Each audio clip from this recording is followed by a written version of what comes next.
Welcome to Valley News Now. I'm Adam Shalif. In just a few minutes, head coach Tim Polasek will be addressing the local media. North Dakota State, of course, opening their season this week on the road in Boulder, Colorado, taking on the Colorado Buffaloes in the Battle of Bison v. Buffaloes. Colorado, a nationally recognized program, especially since the hire of their head coach, Deion Sanders, a former FCS coach at Jackson State, and national attention on the matchup, nationally televised on ESPN. We're just a few minutes away from Coach Polasek taking the podium.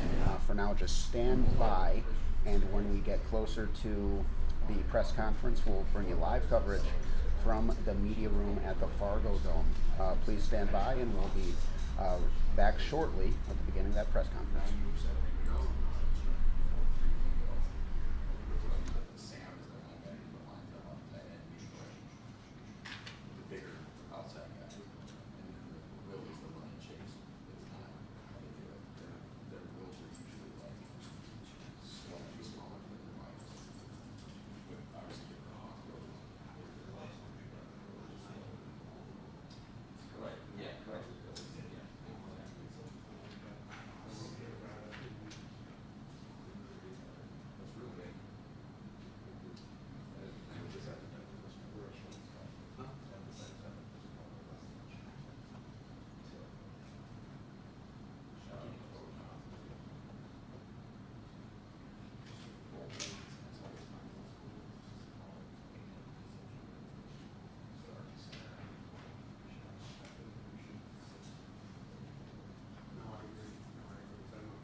Well, welcome. Appreciate you guys taking the time again. Thank you for covering us.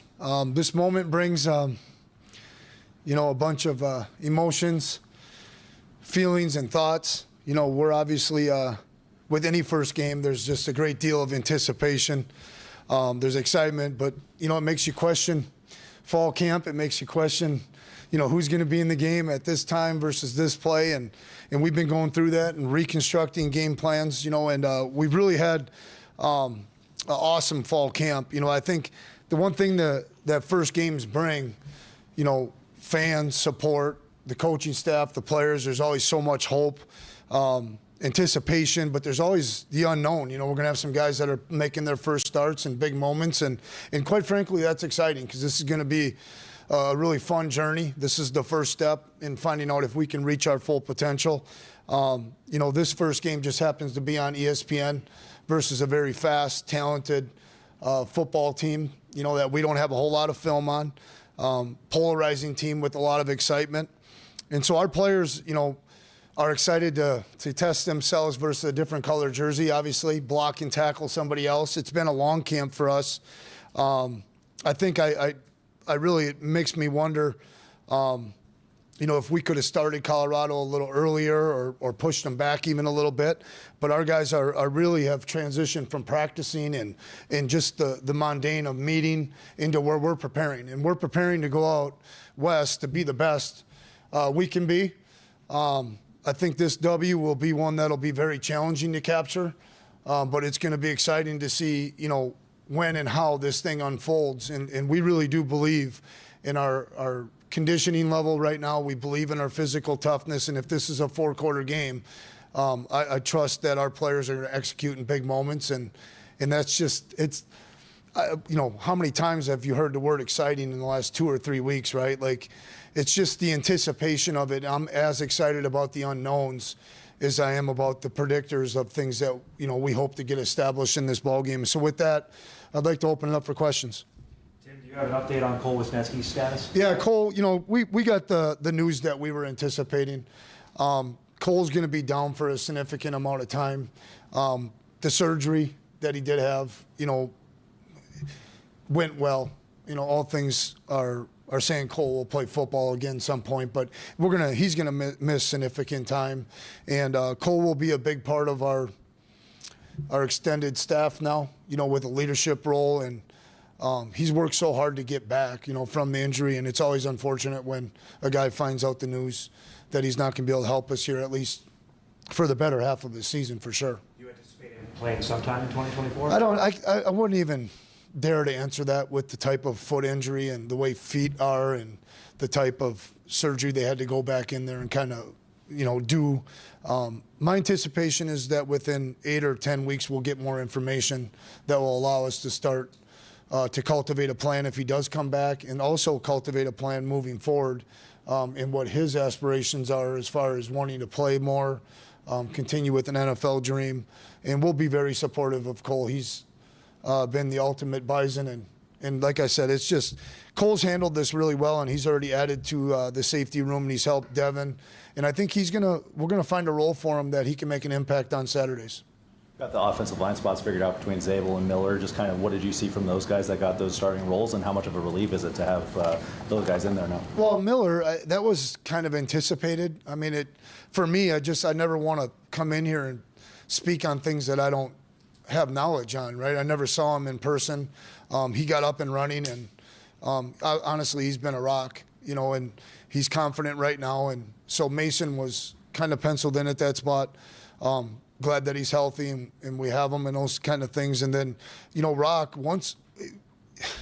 Rock's kind of one of those guys that's an older guy that does play best when he's on one side of the ball and he's able to focus on one position. And so it's been great to see his continual improvement, or leveraging the fact that he's out there playing one spot. You kind of got to see his where was his potential? How good can he be? You guys have had tall guards before. I know a lot of you say if you build a guard in a lab, he's probably 6'4", 6'5". Yeah. Why does Rock work inside, even being as long as he is? Well, I think he's a natural bender. I mean, he has the ability to play with good vertical leverage. When we talk about vertical leverage, the black and white answer is if your pads aren't under the chin of the defender, you're wrong. And so he has that capability. My time at Iowa again, and some of the struggles that we went through at Wyoming and finding what you would classify as prototypical. I'm just here to tell you guys, our tackles do not need to be 6'5" moving forward. They have to move their feet, stay in front of people, stop them in pass pro, and move people in the run game. Okay, they come in all shapes, sizes, and form. I like some of our guards are in the 6'3" range, and they're athletic and they're really physical. Some of the guys that you'll see down the road here. And so I just think the best combination of 5, shook out that way. I've seen a lot of tackles, and I'm thinking about Scott Fuchs right now. Okay, I've seen a lot of tackles be 6'7" that refuse to punch and use their length. Go play basketball. because we have to throw our hands violently and create separation in the pass pro game. On the defensive line, any of these guys could have been starters on this 2 deep here. Kind of how did you decide on these 4, and just kind of how much of a rotation is there going to be on the defensive front there? I'm going to be honest, I didn't spend 1 second looking at it. I never would question Coach Gazer. Sometimes depth charts are just a seniority, where are they at in their careers? I mean, Keenan Wilson's going to play for us, and he's on the 2 deep, and I'm excited about that. But Eli's an explosive guy. I mean, he's the bell cow in there, and when he's on top of his game, he's capable of making some TFLs. And then you got a guy like Dutenheffer. We can't wait to watch him make a few more plays because he does his job extremely well. And so there's just, Brian Schatz become a playmaker all of a sudden in his career. And heck, I mean, all he was in there was just to be a tough guy for a while. And then all of a sudden, like Ryan Drev, so we'll see what that looks like and how that shakes out. But you guys know in this game, they're going to play with some tempo. They're going to play with some pace. We'll take our opportunities to rotate guys. The one thing I've challenged the defense on, okay, we got another, a 2-minute warning now, TV timeouts. I don't want us rotating for the sake of rotating. This is not intramurals. And we need to go try to win a football game and play the guys to the proper amount of reps because it's going to be a long season.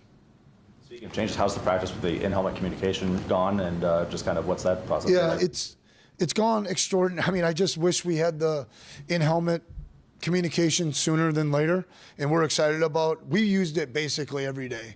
1 or 2 days there were some glitches, but the quarterback letting our coordinator know that there's a problem, that went really good. We got a solution for that, and I've been really Patty was right. Our commissioner, we haven't had one glitch with our iPads or our pads on the sideline with the technology. And so, a big knock on wood because we're going to go in there and use our stuff. And therefore, if ours goes down, they get to maintain their communication and their process, and they can keep going, and we'll have to get our stuff fixed.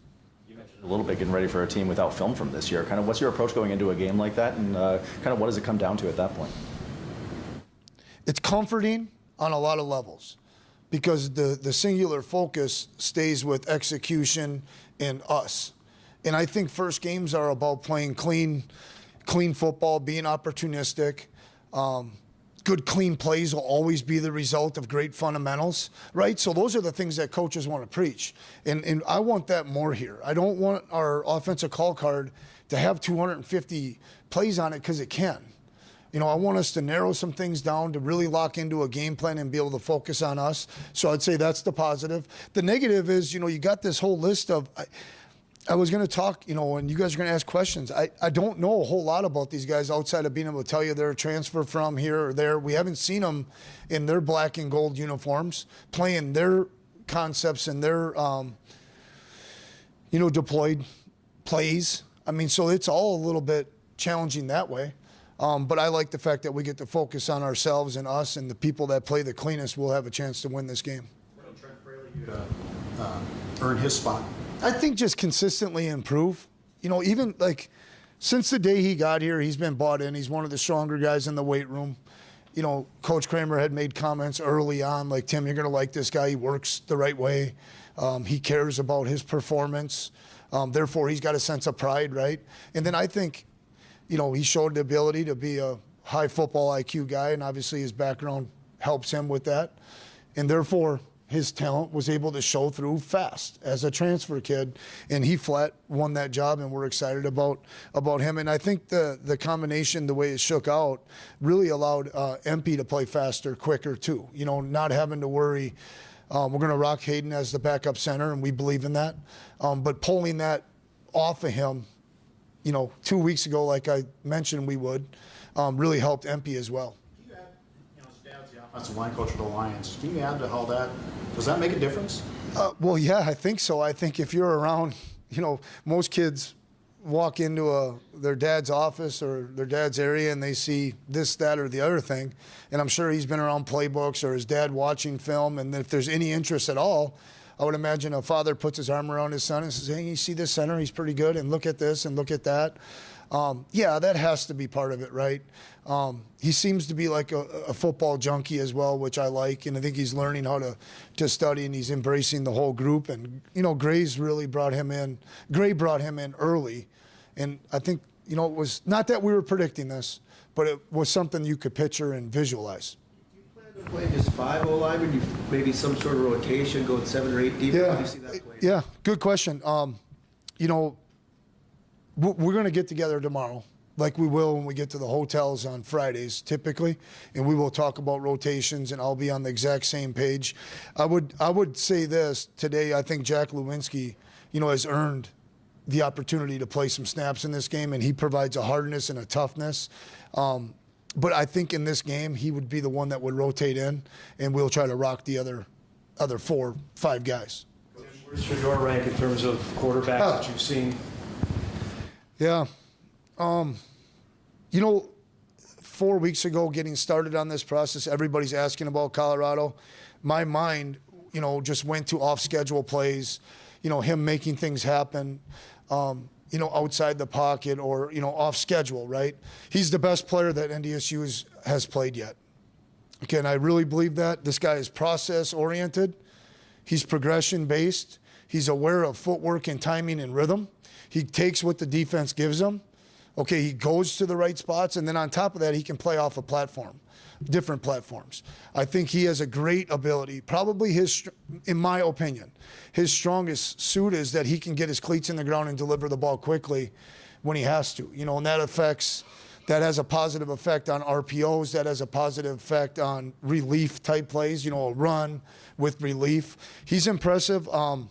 If you were to line up and show him a 3-man rush, he's going to buy time back there, buy time and hit second and third level throws that are uncommon, with great accuracy and deep crossers and those kind of things.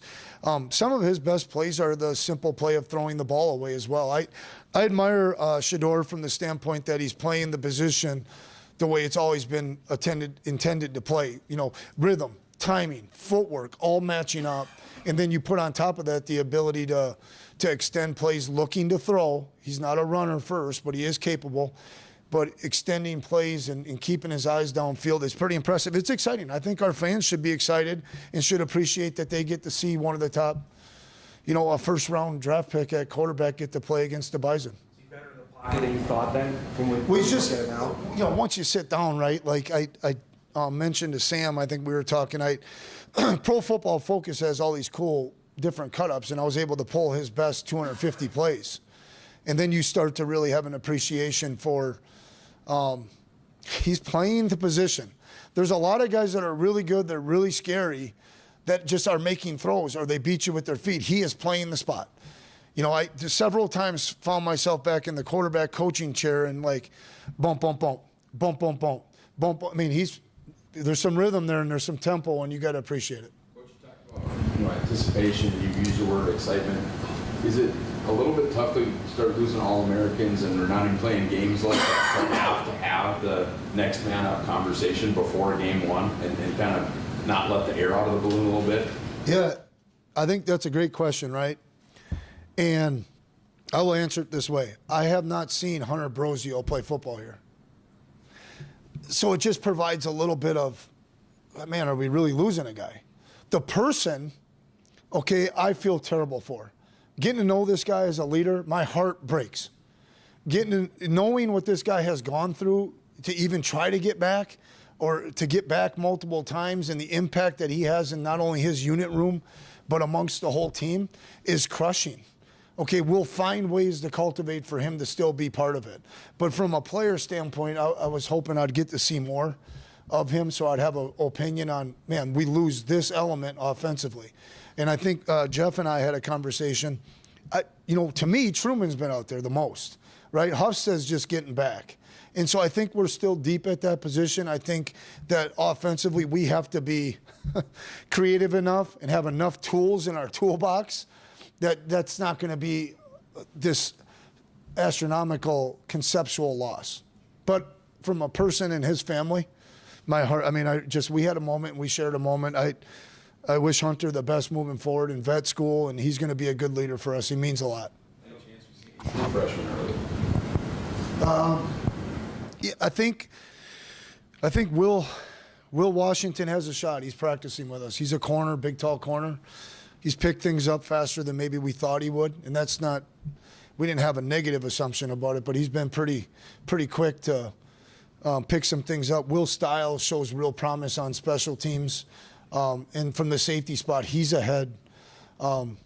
Football IQ-wise, he needs to tackle better. Peter Haugaw, depending on circumstances, will play potentially. And then I know I'm missing one, guys. I'm sorry. And Jackson Williams is up practicing with us. And I think right now our intent with where we're at health-wise, which is pretty good. I know you mentioned a couple guys, but our intent would be to try to play those guys 4 games, maybe get to the playoffs and play them some more. But if we have to, we'll keep pushing those guys up. Your first game as a head coach, Deion Sanders is on the other sideline. That's got to be kind of surreal, right? What's the feeling like there? Yeah, I mean, for sure. But I'm hopeful I get a chance to have a moment. I've talked to a lot of people that have played Colorado. He may not come out for pregame, and that's Coach Sanders' prerogative. It's a big deal to me just because I grew up. I mean, he broke our hearts as Packer fans a couple times. But he was the first guy to do any of this self-promotion stuff. And then, what he did as a baseball player and a football player, all that, just to me, I'd like to think I'm a football sports junkie.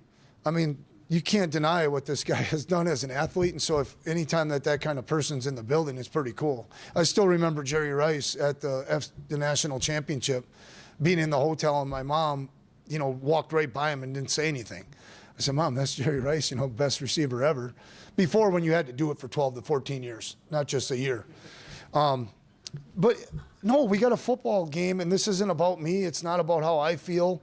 It's about these players going and playing fast. And have we prepared them? I think for maybe a moment, it'll be a big deal. But outside of that, we'll be ready to rock and roll. I don't think it's anything like Coach Bowl talking about being 23 years old and being across from Bo Schembechler and coaching at Wisconsin and getting beat by 40 or whatever it was. For you, you talk about the importance of the O-line being one of the most physical teams in the country. What does success look like, on the offensive line side against, Colorado for you guys? Success early just looks like productivity. We have to be efficient and productive so that our conditioning and how we practice can have a chance to play a role in this game, right?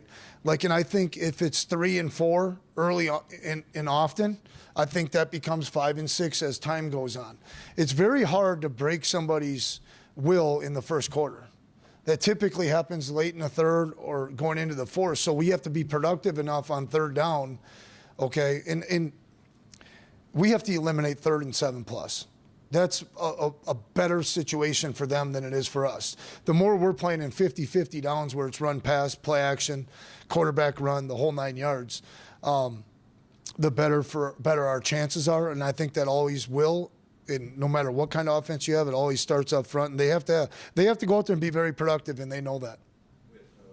Being out, Ryan Jones stepping in, going against Will Shepard and Travis Hunter and the whole Jimmy Hart, how do you kind of prepare those guys in a moment like that, stepping in for a moment?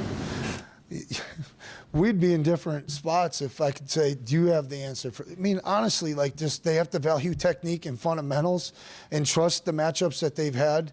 I think that question, though, back in 14 and 13 and 12 maybe would have been a little bit more scary to answer. I like that we have some ability at receiver now and some size and some pitchers that our defensive backs can play through. We play with a little bit of tempo. We're able to go with a tempo period. And so Ryan, just like everybody else, is going to have to go out there and leverage and trust his preparation and play fast. And then I got news for everybody. We are going to get beat. We are going to give up some yards in this game. Can our defense stay confident enough to break on the ball and make a big play when it matters? Have you talked to the kids, to the team, about handling the moment and handling the stage? Because it's going to be a little bit different, I think, than what a lot of these guys have been through before. We've talked a lot about what pregame is going to look like, what the hoopla is going to look like. I've asked them to eliminate or limit social media starting yesterday. There's just no reason for us to be on that right now. We should be in our notes. We should be in our, we should be sleeping. those kind of things. So we've talked a lot about just what's going to be going on pregame. I mean, it could be a concert going on. There could be multiple superstars. You know, we're going to bring Tyrone Braxton with us, and he'll be down there with us. But they could have 50, 60 people on the sideline that could all be distractions for us. And we've got to stay very focused on our routines individually and then just stay connection-oriented with our own players. I want to see a lot of connection, a lot of high-fiving, a lot of patting on the butt, you know, a lot of fist pumping and those kind of things. And then as far as the game environment goes, you just rely on bringing crowd noise to the forefront at practice. You bring in music, you try to change it up, make it quiet, those kind of things. And so hopefully we prepare them the best we can. It's no different than Iowa going into Penn State. You can't replicate that. Tony, the corner, how did he end up winning this job? Oh, just consistency, being a great teammate. You know what? By applying all 5 of our core values or our standards and being competitive, improvement, and tough all the way through it. He is just a great kid. He has taken advantage of the opportunity, and therefore he's won the job. I mean, he shows up versus the run game. You know, you like his length, you know, coverage and zone coverages specifically. You know, that's hard to deal with when the corners have some length. I don't know. Tony attacked the process, and Will's doing a good job coaching the group. Will was open to, okay, these jobs are open, right? And I think Tony capitalized on it, but it probably starts with Tony's attitude and approach each and every day is pretty consistent. Tim, is Travis Hunter more dangerous, a wide receiver or a corner? I tried to get the scouts to tell me today. You know what? I don't know. And he's listed as the nickel, you know, so will he defend the slot or will he defend the X? You know, those are 2 critical areas for defense, you know, to consider. Gosh, he can make game-changing plays on both sides. I think, you know, when he's at corner, we got to be really conscious of the matchup. What kind of route are we throwing at him? And then I think, you know, also if we can make him play a bunch of reps, you know, make them go the long, hard way on offense, you know, make them stay out there on defense, that'll have an effect, or you know, on the young man. But as a DB, as talented and as skilled as he is, and being able to eliminate somebody, that's sure a big positive. How important is it to run the ball to keep some possession? Yeah, you know, I would most times probably say it really don't matter as long as we're efficient, right? You got to get to this magic number of 50. You know, whether that's, you know, rushes plus completions, that's been a deal here for a long time. But I think it's really important for a couple reasons. I think it can take the air out of the stadium. I think it can keep Shador on the sideline. When those guys are used to playing and having the ball in their hands, that's the best way to frustrate them, I think. But the bottom line is efficient plays is what matters most, whether we have to throw it or run it. I'm anticipating a big box. You know, 7. They're going to have 7 versus our 6. They're going to have 8 versus our 7, and it's probably going to come with man coverage.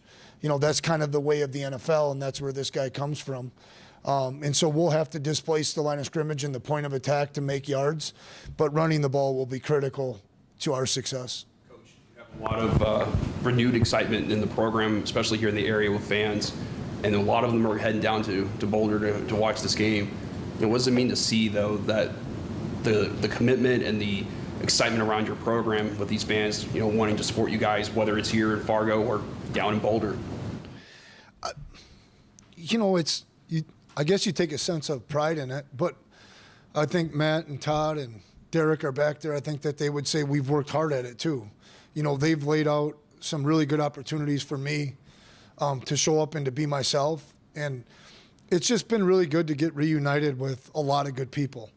I wish I could say they're all friends, and hopefully they become friends, but I just have tried to get here and never change, you know, as far as not being myself. And I think most people would tell you Tim's going to tell you what's on his mind. He's pretty passionate about whatever it is that he's talking about. I don't engage in a lot of things that I don't have interest in. It doesn't make me feel very smart, number one. Number two, I don't think it's that much fun. And so it's just been really cool to be back in the great community. We need everybody in this community, you know, especially when we get home. But it's going to be really cool to see another road game well attended by the Bison. Are you guys doing anything to prepare for the altitude difference? We did. We just went and practiced hard. I mean, I kind of wish we had, an elevation chamber or something. Those are expensive. I used to work out at the deal in Wyoming because they actually would decrease it for track and wrestling when they would leave, and then you could increase it to a certain amount. Guys, there's no replacement from breathing hard and working hard, and we do that as good as anybody in the country. Everybody keeps asking, how's it going? We practice well. Our kids work really hard. We have good blue-collar kids. And Jim, again, really feels good about where our weight is, our intentional attitude towards sleep and conditioning and working out is all on par. And it's 5,000 feet. It's not 7,200. And we've done everything we can to be in great shape. And I like the kickoff time, too. If it was maybe in the middle of the day, maybe you would have done some post-practice conditioning. But I like what we executed this fall. You having fun yet? I was having a bunch of fun. And then, like I said, last Sunday I woke up. And, just things changed, right? Like, are we going to position these guys? How can we position these? But that's why my opening statement, I didn't mean like we're questioning anything that we did, but did we leave anything out there that we needed to cover? Could we have done more of this or more of that? And looking back at the plan and the plans each and every day, I thought the fall camp schedule was well received by our leadership council. We had that meeting and talk at my house the other night. Yeah, I'm still having fun. It is. It's fun to see. What's fun is to see Devin Kleiman continue to grow. Watching Grant operate and continuing to grow. Seeing Randy Hedberg get to be part of this technology and those things that, I took great joy in. And then I've been trying to find ways this week, to get around our seniors and some of our guys that have been through the fire, just to let them know we believe in them, make sure that they bring everybody else along with them. That's been fun. Reaction to the in-helmet communication. How is he enjoying that?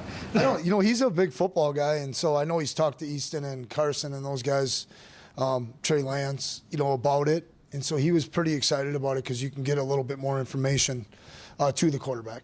We've had the conversation already, I guess, about shapes and sizes, but a lot of your returning productivity out wide is the guys you would normally see kind of in the slot. Yeah. Can you speak to Bryce and Mackay and even Tyler Terark as the bigger guys that can sort of diversify your room for you and their progress this fall? Well, I think that's it's probably twofold, right? Like, a couple of those guys aren't far from being, capable guys to block line of scrimmage guys with their size. Mackay, Chris Harris, Tyler Terhart's a really tough special teams player.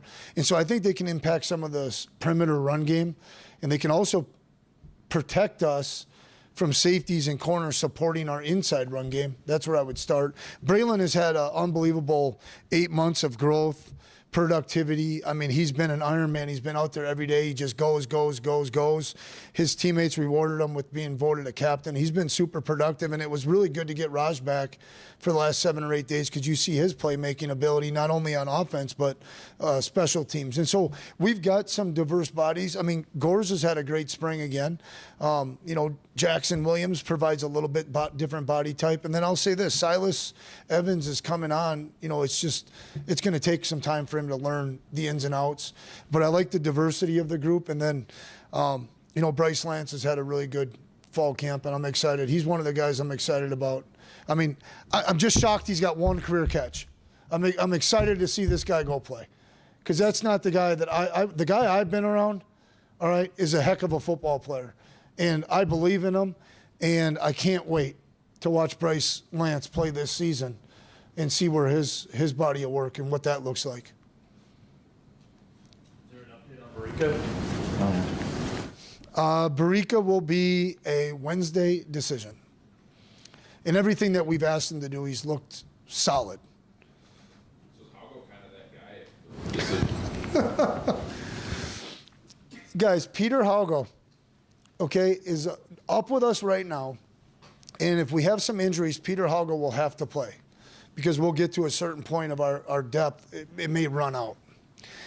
BK will get, addressed on Wednesday morning early with Dr. Pyatt. Marty Brown and TK Marshall have had great fall camps.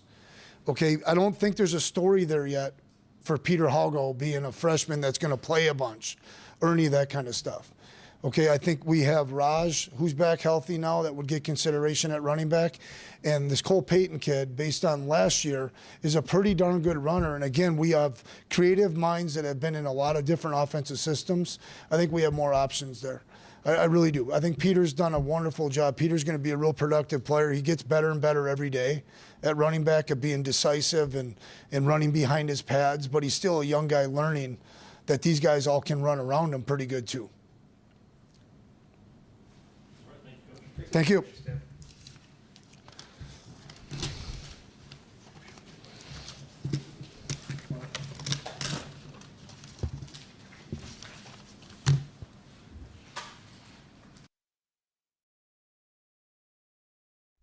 That was head coach Tim Polasek addressing the media just ahead of the showdown in Boulder. Bison at Buffaloes. That one's on ESPN. Coverage all week with sports director Devin Fry as he'll be making the trip to Boulder, Colorado. Should be a very interesting matchup. Right now, 9.5-point spread. Colorado favorites in that one. So many storylines to get into. Very interesting to hear some of the early sound from Coach Polasek. Stay with us all week. We'll have you covered on everything you need to know about the Bison visiting the Buffaloes in Boulder. For now, that's all we got on Valley News Now, but stick around. We'll be catching up with sports director Devin Fry, who is at the press conference. He's had a ear to the ground on this team, not just this summer into the fall, but for years. We'll be talking about his impression on the press conference, his impression on the team, and everything you need to go going forward as we prepare for the season. We'll see you next time.